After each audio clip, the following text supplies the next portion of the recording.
আপনি কি জানেন এই একটি রাত আপনার জীবনে অশান্তি, দারিদ্রতা, সকল রকম বাধা বিপত্তিকে দূর করে দিতে পারে? শিব শম্ভু যখন তাণ্ডবলীলা শেষ করে স্থিতিশীল হন, তখন এই মহাবিশ্ব জগতে এক অদ্ভুত শক্তির সঞ্চার ঘটে। আজকের ভিডিওতে আমি আপনাদের সঙ্গে শেয়ার করব তিনটি সেই গোপন উপায়, যে উপায়গুলো করলে আপনার জীবনে সুখ, সমৃদ্ধি, প্রাচুর্য খুব দ্রুত আসতে শুরু করবে। যারা আজকে এই ভিডিওটি দেখছেন, যদি সম্পূর্ণ ভিডিওটি না দেখেন, তারা হয়তো এই তিনটি উপায় জানতে পারবেন না, আর আপনারা সেই সুযোগ হারিয়ে ফেলবেন।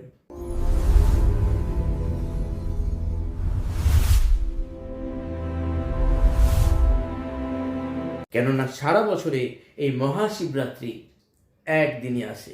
হ্যাঁ, এই রাতটি মহাশিবরাত্রি। এই দিন সকালবেলায় ঘুম থেকে উঠে আপনি ছোট্ট একটা উপায় করবেন। আপনি সকাল সকাল স্নান করে শুদ্ধ বস্ত্র পরবেন, আর শুদ্ধ বস্ত্র পরে আপনি হাতের মধ্যে, হাতের তালুতে একটু জল নেবেন। জল নিয়ে ওম নমঃ শিবায়, ওম নমঃ শিবায়, ওম নমঃ শিবায় 3 বার জপ করে আপনি আপনার মনের ইচ্ছে জানাবেন মহাদেবকে।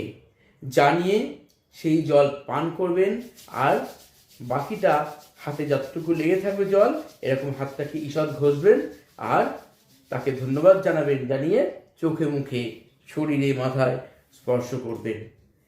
এইভাবেই এই দিনটি শুরু করুন। এই মহাশিবরাত্রিতে সব থেকে ছোট্ট উপায়, পঞ্চামৃত অর্থাৎ দুধ, দই, ঘি, মধু আর সামান্য চিনি মিশিয়ে মহাদেবের সেই শিবলিঙ্গে আপনি অর্পণ করতে করতে ওম নমঃ শিবায় জপ করুন, কমপক্ষে 3 বার বা 11 বার অথবা 21 বার। এবং আপনি আপনার জীবন থেকে সমস্ত রকম বাধা যাতে কেটে যায়, তার জন্য মহাদেবের কাছে আকুতি ভরে অনুরোধ জানান, প্রার্থনা করুন। এবং দেখুন আপনার জীবনে খুব তাড়াতাড়ি সেই সমস্ত বাধা বা ব্লকেজগুলো কত দ্রুত কেটে যেতে শুরু করে। আপনাকে বিশ্বাস, আস্থা, ভরসা নিয়ে এবং অবশ্যই ভক্তি নিয়ে এই প্রার্থনা করতে হবে এই দিন। এখন আমি একটি উপায় বলবো, মহা উপায়। এই শিবরাত্রিতে একটি নিখুঁত বেলপাতা নিন, 3টি পাতাযুক্ত একটি বেলপাতা নিন। তার মধ্যে প্রত্যেকটি পাতায় চন্দন দিয়ে, শ্বেত চন্দন দিয়ে অবশ্যই লিখুন ওম নমঃ শিবায়। লেখার পর হাতের মধ্যে নিয়ে ওম নমঃ শিবায় 108 বার জপ করে এই তিথির মধ্যে, অর্থাৎ মহাশিবরাত্রির যে তিথি পড়েছে তার মধ্যে যে কোনো সময় আপনি উত্তর দিকে বা পূর্ব দিকে মুখ করে শিবলিঙ্গের ওপর এই বিল্লপত্র বা বেলপাতাটি অর্পণ করে আপনার মনের প্রার্থনা জানান। আপনার মনের বাসনা পূরণ করার জন্য এই উপায়টি চুম্বকের মতো কাজ করবে। আমরা জানি যে এই মহাশিবরাত্রির 4টি প্রহর হয়। 4টি প্রহরে 4টি জিনিস দিয়ে আমরা অবশ্যই মহাদেবকে অর্পণ করার মাধ্যমে আমরা আমাদের জীবনে সুখ, শান্তি, সমৃদ্ধি পেতে পারি। তো যখন অভিষেক করবেন, তখন প্রথম প্রহরে কি দিতে হয়? প্রথম প্রহরে দিতে হয় দুধ। সুখ ও শান্তির জন্য আমরা দুধ দিয়ে অভিষেক করি প্রথম প্রহরে। দ্বিতীয় প্রহরে আমরা দই দিয়ে অভিষেক করি শিবলিঙ্গে, সম্পদ বৃদ্ধির জন্য। তৃতীয় প্রহরে শিবলিঙ্গে আমরা ঘি দিয়ে অভিষেক করি, রোগ মুক্তির জন্য এবং সুস্বাস্থ্যের অধিকারী হয়ে ওঠার জন্য। চতুর্থ প্রহরে আমরা মধু দিয়ে অভিষেক করি শিবলিঙ্গে, আমাদের পারিবারিক সুখ, সমৃদ্ধি, শান্তি প্রাপ্তির জন্য। আপনি যদি পারেন এই 4টি প্রহরে যে বিশেষ উপাদানগুলি বললাম তা দিয়ে আপনি পর্যায়ক্রমে করতে পারেন অভিষেক শিবলিঙ্গে, তাতে আপনার জীবনের সমৃদ্ধি অবশ্যই আসবে। আমি নিজে আজ নয়, বহু বছর থেকেই আমি কিন্তু নিজের ইচ্ছায় আমি এটা করে থাকি, এবং আমি যথেষ্টভাবে এই মহাশিবরাত্রিতে এই উপায় করে বহুভাবে উপকৃত হয়েছি।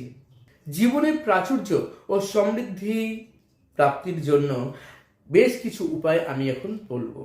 আপনি সন্ধেবেলায় ঘিয়ের প্রদীপ জ্বালিয়ে দিন শিবলিঙ্গের কাছে বা মন্দিরে, অথবা আপনার যে তুলসী মঞ্চ আছে যদি তুলসী মঞ্চ না থাকে, তুলসী গাছ আছে, হয়তো কোনো টবে লাগিয়েছেন, সেখানে হলেও হবে।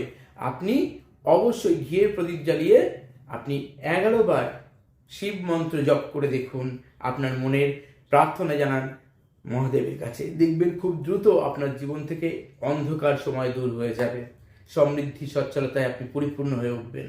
মহাদেব হলেন ভোলানাথ, তিনি অল্পতেই সন্তুষ্ট হন। আমরা যখন তাকে অভিষেক করি, পূজা অর্চনা করি, আমাদের কোনো ভুলভ্রান্তি হয়ে যদি যায়, সঙ্গে সঙ্গে তার কাছে অন্তর থেকে প্রার্থনা জানাবেন অবশ্যই ক্ষমা করার জন্য। তিনি অল্পেতেই তুষ্ট হন এবং তার আশীর্বাদ আপনার জীবনে চলার পথকে কণ্টকমুক্ত করবে। মহাদেব আপনার এবং আপনার পরিবারের সকলের মঙ্গল সাধন করুন, এই প্রার্থনা আমি নিজেও করি। ভিডিওর কমেন্ট বক্সে হর হর মহাদেব লিখতে ভুলবেন না। তাকে প্রণাম জানান, নিজের ইচ্ছে পূরণের জন্য, নিজের সমস্যা মুক্তির জন্য তার কাছে প্রার্থনা জানান। যদি এই তথ্যগুলো আপনার ভালো লেগে থাকে, তাহলে প্রিয়জনের সঙ্গে ভিডিওটি অবশ্যই শেয়ার করুন, অবশ্যই লাইক করুন এবং যারা একদম নতুন চ্যানেলকে সাবস্ক্রাইব করতে ভুলবেন না।